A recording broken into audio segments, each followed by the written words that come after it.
Bisakah Anda bayangkan betapa kreatifnya anak muda zaman sekarang dalam menghasilkan uang? Ada seorang pemuda yang mendatangi sebuah pabrik payung dan berkata kepada pemiliknya bahwa ia ingin memesan 100.000 payung. Ia kemudian menanyakan apakah harganya bisa Rp5.000 per buah. Karena jumlah pesanannya sangat besar, pemilik pabrik pun segera setuju. Setelah itu, pemuda tersebut pergi ke 3 pusat pendidikan dan berkata bahwa ia bisa membantu pusat mereka beriklan kepada 100.000 orang. Mereka hanya perlu membayar Rp2.000 per orang. Ketiga pusat pendidikan itu setuju, sehingga total ia mendapatkan Rp6.000 untuk setiap payung. Uang tersebut ia gunakan untuk membayar pabrik payung, sekaligus mencetak iklan dari 3 pusat pendidikan itu di atas payung. Hasilnya, pemuda generasi Z ini tidak mengeluarkan uang sepeser pun, tetapi tetap memiliki 100.000 payung di tangannya. Selanjutnya, ia pergi ke supermarket terbesar di kawasan Jakarta dan berkata kepada pemiliknya bahwa ia bisa membantu mengadakan program promosi. Caranya, setiap pelanggan yang berbelanja di atas Rp100.000 akan mendapatkan payung senilai Rp50.000 secara gratis. Sementara pihak supermarket hanya perlu membayar Rp5.000 per payung kepadanya. Ide ini membantu supermarket menarik jumlah pelanggan yang sangat besar, sehingga pemiliknya langsung setuju.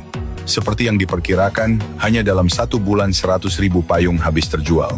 Dengan keuntungan Rp5.000 per buah, pemuda itu berhasil menghasilkan Rp500.000 dalam sebulan tanpa modal. Suatu hari, pemuda tersebut bertemu dengan seorang gadis cantik yang sedang berjualan kaos di pinggir jalan. Ia bertanya, berapa harga satu kaos? Gadis itu menjawab bahwa semuanya adalah model baru tahun ini, dengan harga Rp150.000 per potong. Pemuda itu tersenyum dan berkata bahwa harga tersebut terlalu mahal dan kemungkinan besar tidak banyak orang yang membeli. Ia menyarankan agar kaos itu dijual Rp1.000 saja per potong. Mendengar itu, gadis tersebut langsung marah dan berkata bahwa modalnya saja sudah Rp30.000 per potong. Namun pemuda itu dengan tenang berkata agar jangan marah, karena ia akan menunjukkan cara menjual seharga Rp1.000, tetapi justru mendapatkan keuntungan lebih besar dari sebelumnya. Jika berhasil, ia hanya meminta nomor WhatsApp gadis itu untuk berkenalan. Gadis itu pun penasaran dan setuju. Pemuda itu menjelaskan bahwa jika kaos dengan modal Rp30.000 dijual Rp150.000, keuntungannya memang Rp120.000, tetapi pelanggan biasanya hanya membeli satu atau bahkan tidak membeli sama sekali.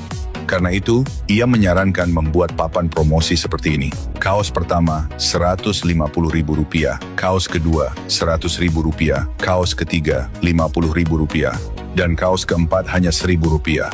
Gadis itu langsung membelalakkan mata karena dengan cara itu hampir semua orang pasti membeli 4 sekaligus.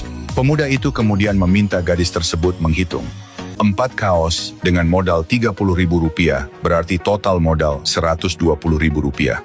Jika dijual dengan harga berturut-turut Rp150.000, Rp100.000, Rp50.000, dan Rp1.000, maka total pendapatan menjadi Rp301.000. Setelah dikurangi modal Rp120.000, keuntungan yang didapat adalah Rp181.000, jauh lebih besar dibandingkan menjual satu kaos dengan keuntungan Rp120.000. Mendengar penjelasan itu, gadis tersebut menepuk pahanya dan berkata bahwa ia sudah berjualan selama 3 tahun, tetapi tidak pernah terpikir cara seperti ini. Ia pun memuji pemuda itu karena sangat pintar. Pemuda itu hanya tersenyum. Menurutnya, era mencari uang hanya dari selisih harga sudah berlalu. Masa depan adalah era menghasilkan uang melalui arus kas dan model bisnis yang cerdas. Di Indonesia sekarang juga demikian.